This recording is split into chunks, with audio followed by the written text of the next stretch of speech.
బాగుంది, బాగున్నప్పుడు నీళ్లు రావా, వస్తే తోడేసుకోరా. అంబటి రాంబాబు గారు అబ్బా అని అరిస్తే నీళ్ళేమో దగ్గుతాయా? ఆ పోని ఈ రోజే వచ్చినాయి వర్షాలు. జగన్మోహన్ రెడ్డి గారు అప్పుడు రాలేదా? తాడేపల్లి కొంప ఎన్నిసార్లు మునిగిపోయింది? జగన్మోహన్ రెడ్డి గారు ఎన్నిసార్లు పడవలేసుకుని వెళ్ళాడు? పదే పదే ఆ రోజు నుంచి ప్రచారం చేశారు, చంద్రబాబు నాయుడు గారు ఇల్లు మునిగిపోతుంది అని. కృష్ణానది ఒడ్డున కరకట్ట మీద ఉంటుంది ఆయన ఇల్లు. చిద్విలాసంగా ఆయన కరకట్ట దగ్గర లోకేష్ గారు, భువనేశ్వరిదేవి గారు, చంద్రబాబు నాయుడు గారు ఆ ఇంట్లోనే ఉంటున్నారు. ఈ మునిగిపోయే గోలేందండి? ఇలా మునిగిపోయింది మునిగిపోయింది మునిగిపోయింది అంటేనే జగన్మోహన్ రెడ్డి గారు మునిగిపోయాడు, వైసీపీ పార్టీ కొట్టుకుపోయింది. అసలు ఈ నిందా ప్రచారం ఏంటంటే, ఆ సోయ ఉందా? అసలు స్పర్శ ఉందా? స్పర్శ ఉందండి వాళ్ళకి. అసలు ఈ గోల ఏందండి? అమరావతి మునిగిపోయింది, అమరావతి మునిగిపోతే తప్పేంటండి? నీళ్ళు వస్తే తప్పేంటి నేను అడుగుతున్నాను రిషి గారి మీ ద్వారా. నీళ్ళు వస్తే అలాగే నిలవ ఉంటాయా? నీరు పళ్ళం ఎరగదా? నీళ్ళు పోవా? మరీ వస్తే తోడేసుకోరా, బాగు చేసుకోరా?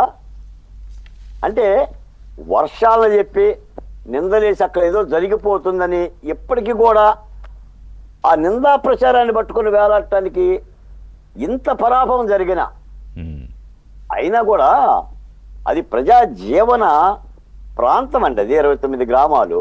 సరే మీ మాటకే వస్తా, అమరావతి మునిగిపోయింది. ఎంతమంది చనిపోయాం? ఎన్ని శవాలు తేలిపోయినాయి? లెక్క చెప్పమనండి వైసీపీ నాయకుల్ని. ఇప్పుడు అదంతా కూడా దశాబ్దాలుగా ఆ ప్రాంతం బతుకుతుంది. అవును, అది తాటికొండ అసెంబ్లీ నియోజకవర్గం. 2 లక్షల మంది ఓటర్లు. వాళ్ళు పొలాలు పోతున్నారు, పాలు వెతుక్కుంటున్నారు, కూరగాయలు అమ్ముకుంటున్నారు, వ్యాపారాలు చేసుకుంటున్నారు, బిడ్డలకు అన్నం పెడుతున్నారు. ఈ దుర్మార్గమైన మాటలు ఏంటండి వైసీపీ సోషల్ మీడియా? సిగ్గు లజ్జ లేని మాటలు. అయినా ఒక ప్రాంతం మీద నిందలేందంటే జగన్మోహన్ రెడ్డి గారు కూడా సిగ్గు లేదా అండి? అమరావతి మునిగిపోవటం ఏందండి? మరి తాడేపల్లి కొంపేమైంది? ఆయన అమరావతిలోనే ఉన్నాడు కదా సార్, అది మునిగిపోలేదా? ఇప్పుడు లేడు కదా ఆయన, ఇప్పుడు అక్కడ లేడుగా ఆయన. ఆయన లేకపోతే కొంప ఉంది కదా, ఇప్పుడు బెంగళూరులో ఉన్నాడు ఆయన. అవునండి, కొంప ఉంది కదా, కొంప మునిగిపోదా? ఆయన కొంపకి నీళ్లు రావా? అంటే వీళ్ళు అట్టు లేదా వైసీపీ నాయకులు? జగన్మోహన్ రెడ్డి గారు ఇంటికి వెళ్తూనే ఉన్నారు కదండి. నిన్న మొన్న ఈ ఉచిత బస్సు స్త్రీశక్తి పథకం పెట్టినప్పుడు పవన్ కళ్యాణ్ గారు, లోకేష్ గారు, చంద్రబాబు నాయుడు గారు తాడేపల్లి ఇంటి మీద నుంచే వెళ్ళారండి. అవును, అప్పుడు అక్కడ పులి కనిపించలా, పిల్లిలాగా ఎక్కడో వెళ్ళిపోయారు. అంటే నేను అనేది ఏంటంటే రాజకీయాలు చేయండి, ప్రభుత్వం తప్పు చేస్తే మాట్లాడండి. ఈ రోజున నాలాంటి వాళ్ళు కూడా ప్రభుత్వంలో ఉన్నారు. ఎస్, అడగండి అడగండి. అధికార పార్టీగా సమాధానం చెప్తాం, ప్రతిపక్ష పార్టీగా నిజాయితీ కలిగిన దమ్ము కలిగిన ప్రశ్నలు ఉంటే ప్రశ్నలు వేయండి.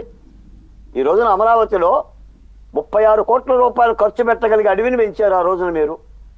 అసలు అమరావతి నామస్మరణం చేస్తే శిక్షించారండి హిరణ్యకశిపుడు లాగా. ప్రహ్లాదుడు కనుక హరినామం చేస్తే కనుక హిరణ్యకశిపుడు శిక్షించినట్టుగా అమరావతి నామస్మరణ చేస్తే ఒక రాజధాని అది నిషిద్ధ ప్రాంతం, నిషిద్ధ పదం కదా. అందుకని బొత్స లాంటి పెద్ద మనుషులు కానీ లేదా మరో రాజకీయ నాయకుడు కానీ ఏదో శ్మశానమో ఎడారి అక్కడ ఏదో జరిగిపోతుంది, ఏదో అయిపోతుంది.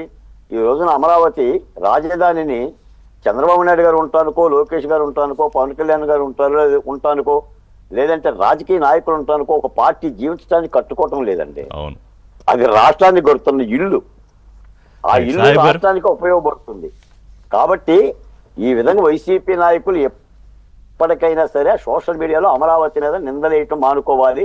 ఇలా వరదలు వస్తున్నాయి, తుఫాను వస్తున్నాయి అన్నంతకాలం వాళ్ళు ఆ వరదలలో కొట్టుకుపోతారు. సాహిబ్ గారు, ఇప్పుడు ప్రభుత్వంలో ఈ సోషల్ మీడియాకి సంబంధించి ఒక వింగ్ ఉంటుంది. అంటే ఎక్కడన్నా ఫేక్ ప్రచారం జరుగుతుంటే దాన్ని కొంతమంది మీద కేసులు పెట్టినట్టున్నారు. నిన్న అవునండి, మాజీ మంత్రి దేవినేని ఉమ్మ కూడా మాట్లాడారు ప్రెస్ మీట్ పెట్టి. అయితే ప్రభుత్వ అధికారులు, సర్వీస్లో ఉన్న అధికారులు కూడా అంటే వాళ్ళు చూపించేది పెద్దది చెయ్యాలని లేదు, అందుకే చూపించట్లేదు. కానీ అతను Subhash Chandrabose enforcement assistant commissioner, వీళ్ళు కూడా అదే బాటలో, ఆ రాజకీయ నాయకులు, వైసీపీ నాయకుల బాటలోనే ఎక్కడో ఫోటోలు తీసుకురావడం, పోస్ట్ చేయడం, ఏదో ఫేక్ వీడియోలు క్రియేట్ చేయడం, పోస్ట్ చేయడం.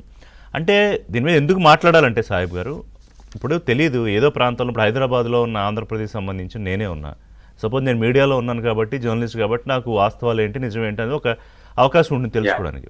ఎవరికో తెలుసుకునే